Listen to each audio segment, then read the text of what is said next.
Religious views. Judaism. King Solomon sinned by acquiring many foreign wives and horses because he thought he knew the reason for the biblical prohibition and thought it did not apply to him. When King Solomon married Pharaoh's daughter, a sandbank formed which eventually formed the great nation of Rome, the nation that destroyed Herod's temple. Solomon gradually lost more and more prestige until he became like a commoner. Some say he regained his status while others say he did not. In the end, however, he is regarded as a righteous king and is especially praised for his diligence in building the temple. King Josiah was also said to have had the Ark of the Covenant, Aaron's rod, vial of manna, and the anointing oil placed within a hidden chamber which had been built by Solomon. The Seder Olam Rabbah holds that Solomon's reign was not in 1000 BCE, but rather in the 9th century BCE, during which time he built the first temple in 832 BCE. However, the Jewish Encyclopedia of 1906 gives the more common date of 971 to 931 BCE. Christianity. Christianity has traditionally accepted the historical existence of Solomon, though some modern Christian scholars have also questioned at least his authorship of those biblical texts ascribed to him. Such disputes tend to divide Christians into traditionalist and modernist camps. Of the two genealogies of Jesus given in the Gospels, Matthew mentions Solomon, but Luke does not. Some commentators see this as an issue that can be reconciled while others disagree. For instance, it has been suggested that Matthew is using Joseph's genealogy and Luke is using Mary's, but Darrell Bock states that this would be unprecedented, especially when no other single woman appears in the line. Other suggestions include the use by one of the royal and the other of the natural line, one using the legal line and the other the physical line, or that Joseph was adopted. Jesus refers to Solomon, using him for comparison in his admonition against worrying about life. This account is recorded in Matthew 6 verse 29 and the parallel passage in Luke 12 verse 27. In the Eastern Orthodox Church, Solomon is commemorated as a saint, with the title of righteous prophet and king. His feast day is celebrated on the Sunday of the Holy Forefathers, 2 Sundays before the great feast of the Nativity of the Lord. The staunchly Catholic King Philip II of Spain sought to model himself after King Solomon.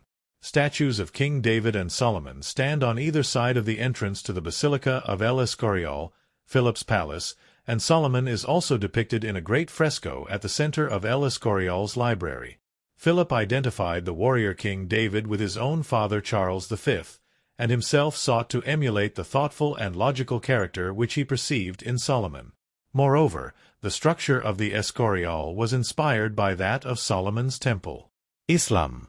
In Islamic tradition, Solomon is also known as Sulayman ibn Dawood, and is considered a prophet and a messenger of God, as well as a divinely appointed monarch.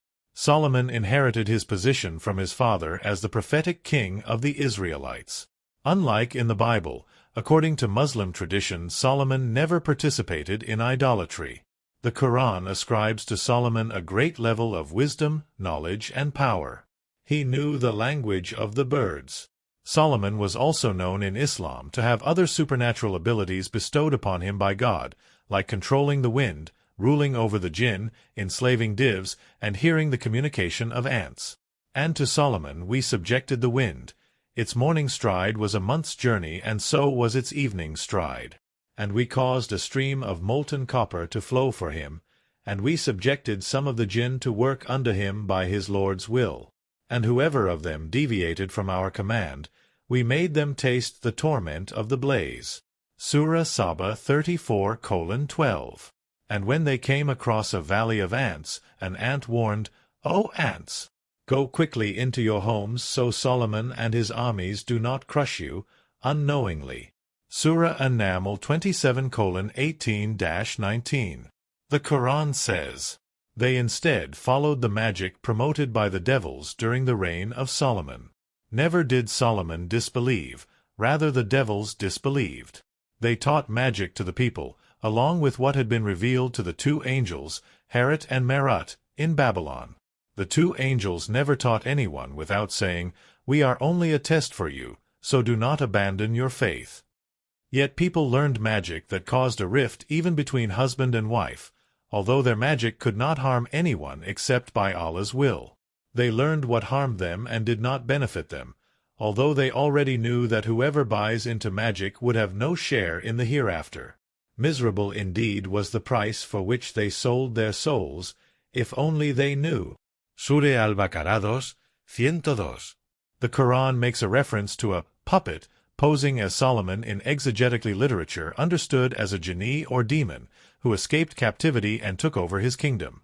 Solomon's loss of his throne to the demons has been understood in Islamic spirituality to represent a human losing its soul to demonic passion. Attar of Nishapur writes, "If you bind the div, demon, you will set out for the royal pavilion with Solomon, and you have no command over yourself's kingdom, for in your case the div is in the place of Solomon." Solomon's gifts are often used allegorically in popular literature. The demons taking over Solomon's kingdom mirrors the Sufi concept of the mind giving in to evil urges. The ant is depicted as a wise creature, revealing to Solomon the reason behind his gift to control the wind and his name. During the Islamization of Iran, Solomon became merged with Jamshid, a great king from Persian mythology, about whose similar attributes are ascribed to Bahá'í Faith. In the Bahá'í Faith, Solomon is regarded as one of the lesser prophets along with David, Isaiah, Jeremiah, Ezekiel, along with others. Baha'is see Solomon as a prophet who was sent by God to address the issues of his time. Baha'u'llah wrote about Solomon in the Hidden Words. He also mentions Solomon in the Tablet of Wisdom, where he is depicted as a contemporary of Pythagoras.